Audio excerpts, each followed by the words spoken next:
जय हिंद एवरीवन। आज हम वन लाइनर में महत्वपूर्ण नियुक्तियों को देखने वाले हैं, तो कृपया रिवीजन के लिए शुरू हो जाए। इसमें हम लोग क्या देखने वाले हैं, कुछ महत्वपूर्ण नियुक्तियाँ, टॉप 10 नियुक्तियाँ। उसके अलावा पुरस्कार से संबंधित प्रश्न को देख लेंगे। इसके अलावा कुछ आयोग का गठन किया समितियों के बारे में अध्ययन कर लेंगे। ठीक है, तो शुरू करते हैं रिवीजन को। तो हाल ही में हमारे जो मुख्य न्यायाधीश है, सुप्रीम कोर्ट के मुख्य न्यायाधीश कौन बने हैं, तो बने NB रमन्ना। ठीक है, NB रमन्ना।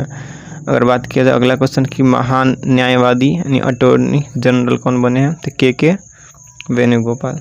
ठीक है, अगला नियुक्ति है मुख्य निर्वाचन आयोग कौन बने हैं, तो राजीव कुमार। नियंत्रक एवं महालेखक परीक्षक CAG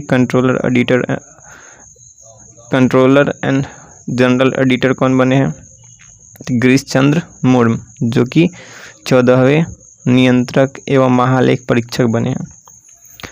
अगला जो हमारा प्रश्न है, मुख्य आर्थिक सलाहकार कौन बने हैं, तो अनंत नागेश्वरन। अगला क्वेश्चन, राष्ट्रीय मानवाधिकार के अध्यक्ष कौन बने हैं, तो अरुण कुमार मिश्रा साहब 8वें राष्ट्रीय मानवाधिकार अध्यक्ष बने हैं भारत के। ठीक है, अगला प्रश्न है, भारतीय प्रतिभूति एवं विनिमय बोर्ड SEBI के अध्यक्ष कौन बनी है, तो माधवपुरी बुच। भारतीय प्रतिभूति एवं विनिमय बोर्ड CB के अध्यक्ष कौन बनी है, माधवपुरी बुच। अगला क्वेश्चन है, सेल की पहली महिला अध्यक्ष और चेयरमैन कौन बनी है, शोभा मंडल। सेल की पहली महिला अध्यक्ष और चेयरमैन शोभा मंडल। भारत की पहली महिला फाइटर पायलट शिवांगी सिंह, जो बिहार के मुजफ्फरपुर की हैं। भारत की पहली महिला fighter pilot Shivangi Singh, Bihar. Olympic में हिस्सा लेने वाली पहली ट्रांसजेंडर लॉरेन हॉवर्ड। ओलंपिक में हिस्सा लेने वाली पहली ट्रांसजेंडर लॉरेन हॉवर्ड। अगला क्वेश्चन है, सुप्रीम कोर्ट की जज बनने वाली पहली महिला वकील इंदु मल्होत्रा। सुप्रीम कोर्ट की जज बनने वाली पहली महिला वकील इंदु मल्होत्रा। तो ये कुछ टॉप 10 नियुक्तियाँ थी।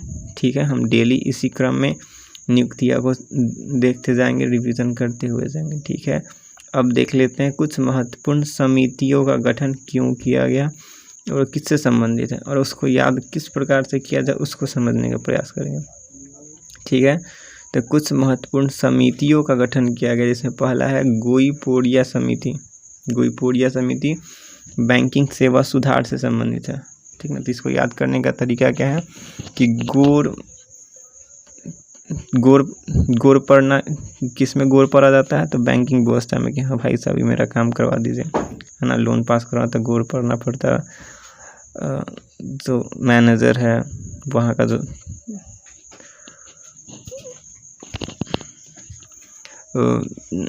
स्टाफ है, तो गोईपोड़िया समिति बैंकिंग सेवा सुधार से संबंधित है।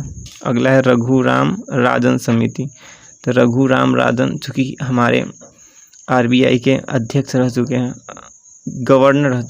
RBI के गवर्नर रह चुके हैं रघुराम राजन। तो इनसे संबंधित जो समिति है रघुराम राजन समिति, वित्तीय क्षेत्र में सुधार हेतु कार्य करती है। तो रघुराम राजन समिति किससे संबंधित है, वित्तीय क्षेत्र में सुधार संबंधित है। अगला है महालनोबिस समिति। तो महालनोबिस एक आयकर क्षेत्र में अत्यधिक कार्य किए थे, तो महालनोबिस समिति राष्ट्रीय आय से संबंधित है। तो महान आदमी ही आय के बारे में डिस्कस कर सकता है, तो इसलिए महालनोबिस समिति आय से संबंधित है। अगला स्वामीनाथन समिति जनसंख्या नीति से संबंधित है। स्वामीनाथन समिति जनसंख्या नीति से संबंधित है। जानकी रमन समिति प्रतिभूत घोटाला। ठीक ना, माँ जानकी के उससे रिलेट कर पाएंगे कि घोटाला को ख़त्म करने के लिए रावण के पास गई थी, मतलब एक थोड़ा सा रिलेट कर पाएंगे कि जानकी रमन समिति प्रतिभूत घोटाला से संबंधित है। दंतेवाला समिति बेरोजगार के अनुमान से संबंधित है। दंतेवाला मतलब कि कितने बेरोजगार है। ठीक ना, तो इसका मतलब इसको याद कैसे कर सकते हैं कि दांत वाला व्यक्ति बेरोजगार होता है। दांत वाला व्यक्ति कौन होता है, बेरोजगार। आपके पास दांत है, बेरोजगार है, मेरे पास है। जिनके पास दांत नहीं बैठे हुए हैं, उनको किसी बात का टेंशन ही नहीं है। तो इसे रिलेट कर पाएंगे कि दांत वाले व्यक्ति बेरोजगार होते हैं, इसलिए दंतेवाला समिति बेरोजगार का अनुमान लगाता है। ठीक ना, हमारा और आपका अनुमान लगाया जाता है। ठीक है, अगला प्रश्न है सुरेश तेंदुलकर समिति, गरीबी रेखा। ठीक ना, तेंदुलकर साहब गरीबों के सानिध्य में ज़्यादा रहते हैं। ठीक है, इसलिए सुरेश तेंदुलकर समिति गरीबी रेखा के आकलन हेतु कार्य करता है। बलवंत राय मेहता समिति, जिसमें बल होता है वही राज करता है। ठीक है, जिसमें बल होता है वही पंचायत में भाग ले सकते हैं। तो बलवंत राय मेहता समिति पंचायती राज से संबंधित है। राजा चेलिया समिति, राजा का चेला जो है कर सुधार कर सकता है। तो राजा चेलिया समिति कर सुधार के लिए कार्य करता है। केलकर समिति, केलकर कर संरचना सुधार। ठीक है, केलकर समिति कर के संरचना सुधार पर काम करता है। केलकर का कर संरचना सुधार समिति। ठीक है, तो केलकर समिति कर संरचना सुधार के लिए कार्य करता है। हंटर आयोग जालियांवाला बाग हत्याकांड से संबंधित है कि जालियांवाला बाग हत्याकांड की जो उससे संबंधित जो जांच है उसके लिए किसका आयोग किया गया था? हंटर आयोग का। ठीक है, जालियांवाला बाग हत्याकांड कब हुआ? 1913 में, 13 अप्रैल 1913।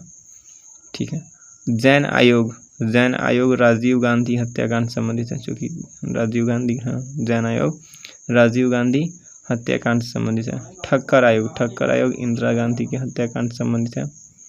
अगला सरकारी आयोग केंद्र राज्य संबंध से संबंधित है। ठीक है, तो ये कुछ महत्वपूर्ण समितियाँ थी जो जिनके बारे में जानना ज़रूरी था। अब अगला कुछ पुरस्कार और सम्मान के बारे में बात कर लेते हैं। ठीक है, तो पहला है नोबेल प्राइज़ विश्व का सबसे बड़ा पुरस्कार है। इसको नोबेल नाम के वैज्ञानिक शुरू किए थे जो कि परमाणु बम का आविष्कार किए थे, जिनसे क्या हुआ था, बहुत लोगों को क्षति हुआ था। तो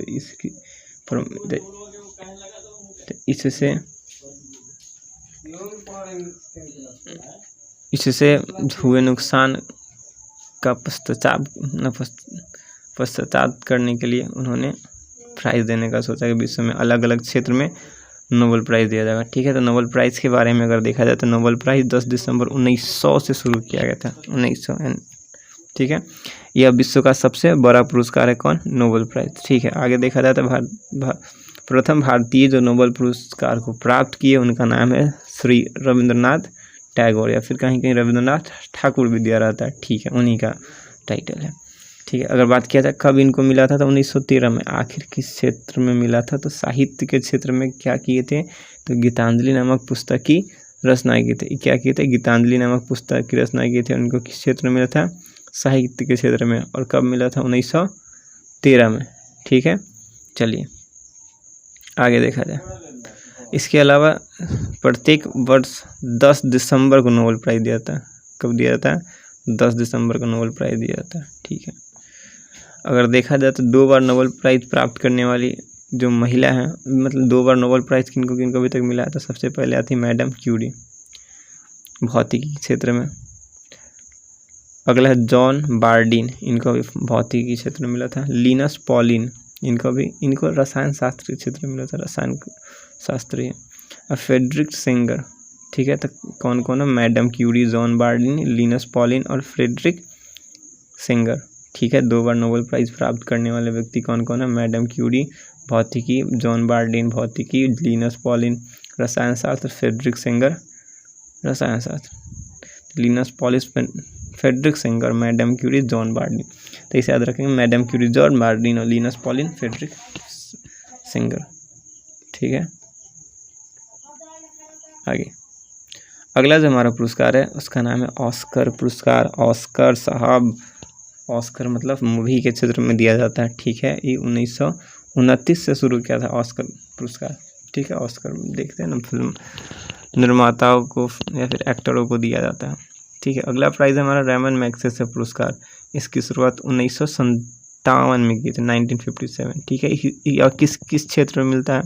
तो शासकीय क्षेत्र में, जन सेवा क्षेत्र में, सामुदायिक क्षेत्र में, नेतृत्व, समुदाय नेतृत्व, पत्रकारिता, साहित्य, कला या फिर अंतर्राष्ट्रीय समझ, इंटरनेशनल कनेक्शन, अंडरस्टैंडिंग, रिलेशन को समझ पा रहे हैं, तो उस क्षेत्र में रेमन मैग्सेसे पुरस्कार दिया था 2019 में। एनडीटीवी के जो एनडीटीवी के रवीश कुमार को रेमन मैग्सेसे पुरस्कार दिया गया था।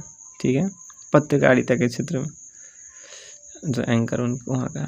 ठीक है, अगर बात किया जाए कि रेमन मैग्सेसे पुरस्कार का, तो एशिया का नोबेल पुरस्कार इसको बोला जाता है, यानी एशिया में सबसे बड़ा जो पुरस्कार है रेमन मैग्सेसे पुरस्कार है। ठीक है, अगला है मान बुकर। मान बुकर, बुकर मतलब किताब उताब वाले क्षेत्र में, यानी हमेशा साहित्य के क्षेत्र में दिया जाएगा, तो मान बुकर पुरस्कार साहित्य के क्षेत्र में दिया जाता है। इसकी शुरुआत कब हुई थी? तो 1969 में हुई थी। ठीक है, नोट इसमें नोट पॉइंट क्या हो सकता है कि नोबेल पुरस्कार के बाद साहित्य के क्षेत्र में दिया जाने वाला सबसे बड़ा पुरस्कार, यानी कि हम यह भी कह सकते हैं कि मान बुकर पुरस्कार विश्व का दूसरा बड़ा पुरस्कार है जो कि साहित्य के क्षेत्र में दिया था, साहित्य बोला जा रहा है। ठीक ना।